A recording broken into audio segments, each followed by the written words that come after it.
শহীদ জিয়া, খালেদা জিয়া, তারেক জিয়ার যে অবস্মরণীয় অবদান বাংলাদেশের মানুষের জন্য, সেই কারণে আমার জন্য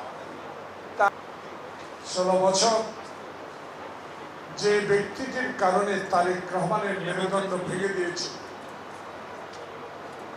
যে ব্যক্তিটির আপসহীন মায়ের নেতৃত্বের মতো করে 10,000 কিলোমিটার দূরে থেকেও এই নেতা কর্মীদেরকে যেইভাবে ঐক্যবদ্ধ রেখে জুলাই আগস্টের ছাত্র জনতার বিপ্লবের সাথে ঐক্যমত পোষণ করে আন্দোলনকে সফল করে দিয়ে আজকে এই অডিটোরিয়ামে, এই কমিউনিটি সেন্টার, এই চট্টগ্রামে আমরা যে হাসিনার বিরুদ্ধে দুটি কথা বলার সুযোগ করে দিয়েছে, তাদের মধ্যে ছিল মুগ্ধ খোকনের রক্ত।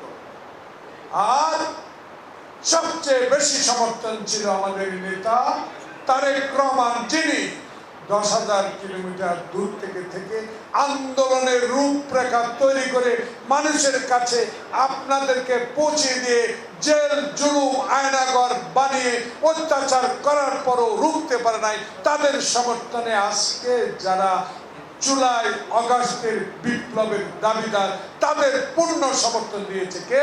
তারেক রহমান। তাই এই তারেক রহমানকে আবার, এই তারেক রহমানের দল বিএনপির বিরুদ্ধে মিডিয়া ট্রায়াল শুরু করেছে একটি চক্রান্ত গ্রুপ।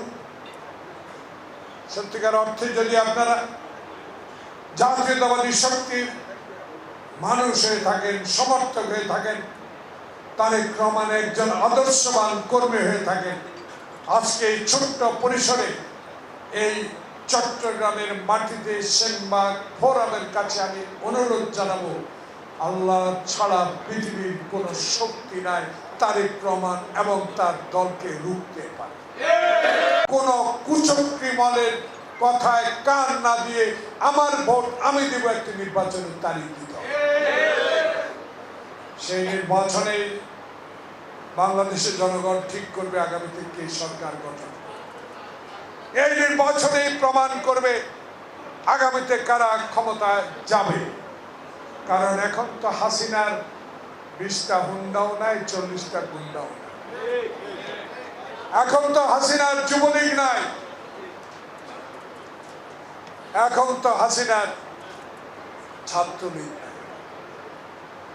এখন তো হাসিনার পাড়ায় পাড়ায় মাস্তান নাই, হাসিনার দখলদাররা নাই, হাসিনার অত্যাচার করার লোকগুলো নাই, হাসিনার বাহিনী নাই, হাসিনার পরিবারও নাই। তাই ডক্টর প্রফেসর মোহাম্মদ ইউনূসের কাছে বাংলাদেশ জাতীয়তাবাদী দলের শক্তির দাবি, আপনি আর দেরি না করে আপনি একটা নির্বাচনের তারিখ দিয়ে দেন। যতই বিলম্বিত হবে ষড়যন্ত্র আরো পাকাপোক্ত হবে, যতই নির্বাচনে বিলম্বিত হবে ষড়যন্ত্রকারীদের শক্তি আরো বেড়ে যাবে। আজকে আমাদের বিরুদ্ধেও অনেকেই কথা বলেন, সমালোচনা করেন, দয়া করে আমাদের আপত্তি। আজকে প্রতিবেশী একটি দেশ তাকে আশ্রয় দিয়েছেন, কারণ আশ্রয় দিবেন, তাকে ব্যবহার করে বাংলাদেশকে মরুভূমি বানিয়ে দিয়েছেন। তাকে দিয়ে আপনার সাথে নির্বাচনে এনে একটি 2014 সালে আপনি একটি নির্বাচন করেছেন। তাই আপনি তো হিন্দুস্তানের লোক, তাই হিন্দুস্তানে আছেন। আপনি তো মোদির লোক, আপনি তো মোদির কাছে আছেন। বাংলাদেশের মানুষের কথা তো একটি বারো ক্ষমতায় থেকে আপনি ভাবেন নাই কি করে পানি আনতে হবে, কি করে বর্ডারে গুলি বন্ধ করতে হবে, কি করে বিচার আনতে হবে ফেলানির লাশে, সেটা তো আপনি করেন। আর পথে পথে স্ট্যাচু বানালেন, বাপকে জাতির পিতা বানালেন, বাপকে সারা জীবনের জন্য এই দেশে আপনি জাতির পিতা বানিয়ে দিলেন, আপনার পরিবারকে প্রতিষ্ঠিত করে গেলেন, কিন্তু বাংলাদেশের মানুষের দিকে একটিবারও তাকালেন না। যদি তাকাতেন 28,000 কোটি টাকা আপনি লুট করে বিদেশে দিতেন।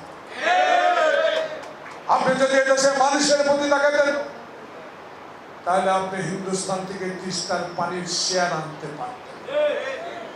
আপনি যদি এদেশের মানুষের দিকে তাকাতেন, পদ্মা নদী শুকাতো না।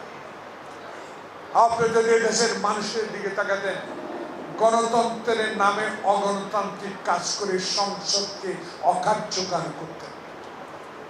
উৎসবের খুশি হবে নগদে বেশি, কারণ ঘন্টায় ঘন্টায় আছে গিফট জেতার সুযোগ।